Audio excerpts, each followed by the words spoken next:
Schizophrenia एक serious ज़हनी बीमारी है जो लोगों के सोचने, चीज़ों को महसूस करने और उनके रवैये पर असर डालती है। ये बीमारी हेलुसिनेशंस, डिल्यूजन्स और बेतरतीब सोच और रवैये का सबब बनती है।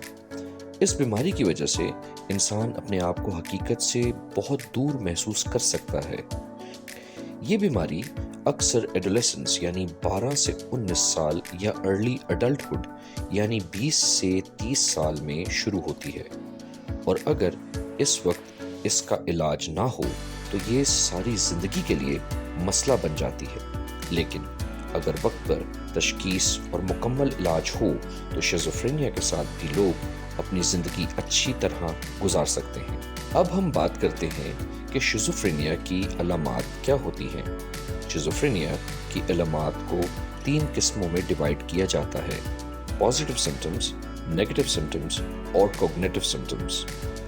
शिज़ोफ्रेनिया में लफ्ज़ पॉजिटिव का मतलब अच्छा नहीं होता, बल्कि ये इस बात की तरफ इशारा करता है कि कुछ एक्स्ट्रा या ज़्यादा चीज़ें नज़र आ रही हैं जो असल में नहीं हैं, जैसे कि हेलुसिनेशंस।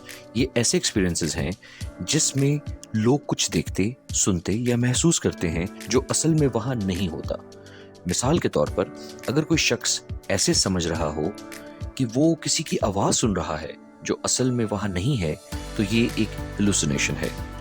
इसी तरह डिल्यूजन्स भी पॉजिटिव सिम्टम्स में आती हैं, जैसे अगर कोई शख्स ये समझ रहा हो कि वो किसी स्पेशल मिशन पर है या उसकी ज़िंदगी का कोई बहुत बड़ा मकसद है, जबकि ऐसा कुछ नहीं होता।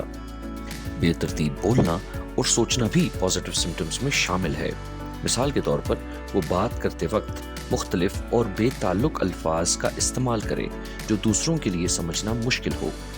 पॉजिटिव सिम्टम्स के साथ साथ शिज़ोफ्रेनिया के कुछ नेगेटिव सिम्टम्स भी होते हैं। इनका मतलब ये होता है कि ये लोग अपनी रोज़मर्रा की सरगर्मियों में कम दिलचस्पी लेते हैं, जैसे कि वो अपनी ज़ाती सफाई का ख्याल नहीं रखते, सोशल एक्टिविटी से दूर हो जाते हैं और जज्बाती ताल्लुक कायम करने में मुश्किल महसूस करते हैं। अब बात करते हैं कॉग्निटिव सिम्टम्स के बारे में। ये वो सिम्टम्स हैं जो सोच, याददाश्त और फैसले करने की ताकत पर असर करते हैं। ऐसे लोग जो अपनी बातें याद नहीं रख पाते, वो किसी एक काम पर फोकस नहीं कर पाते और अपनी रोज़मर्रा के फैसले लेने में मुश्किल का सामना करते हैं। अब बात करते हैं कि शिज़ोफ्रेनिया के क्या असबाब हो सकते हैं। इसके असबाब बिल्कुल वाज़ेह नहीं हैं, लेकिन कुछ फैक्टर्स हैं जो इस बीमारी को पैदा करने में अहम किरदार अदा करते हैं। शिज़ोफ्रेनिया की एक बहुत बड़ी वजह जेनेटिक फैक्टर्स हैं। अगर आपकी फैमिली में किसी को शिज़ोफ्रेनिया हो तो आपको भी इसके होने का ज़्यादा रिस्क होता है। दिमाग में कुछ केमिकल इम्बैलेंसेस भी शिज़ोफ्रेनिया का सबब बन सकते हैं। स्ट्रेस, ट्रॉमा या बचपन में कुछ ऐसी चीज़ें जो इंसान के ज़हनी हालत को इफ़ेक्ट करती हैं, वो भी शिज़ोफ्रेनिया के चांसेस बढ़ा देते हैं।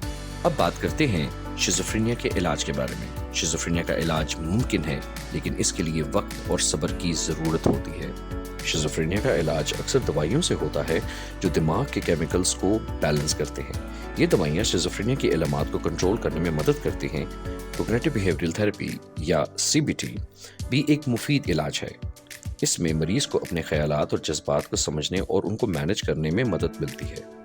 ये थेरेपी इंसान को मनफी सोच को चैलेंज करने और पॉजिटिव सोच अपनाने में मदद देती है। एक सपोर्टिव फैमिली और फ्रेंड्स का होना बहुत ज़रूरी है। अगर फैमिली मेम्बर्स और दोस्त समझदारी से सपोर्ट करते हैं तो मरीज़ को अपने सिम्टम्स को मैनेज करने में आसानी होती है। इसके अलावा रिहैबिलिटेशन प्रोग्राम्स भी मददगार साबित होते हैं। शिज़ोफ्रेनिया एक ऐसी बीमारी है जिसकी अगर वक्त पर तशखीस हो और सही इलाज मिले तो इंसान अपनी ज़िंदगी को बेहतर तरीके से गुजार सकता है।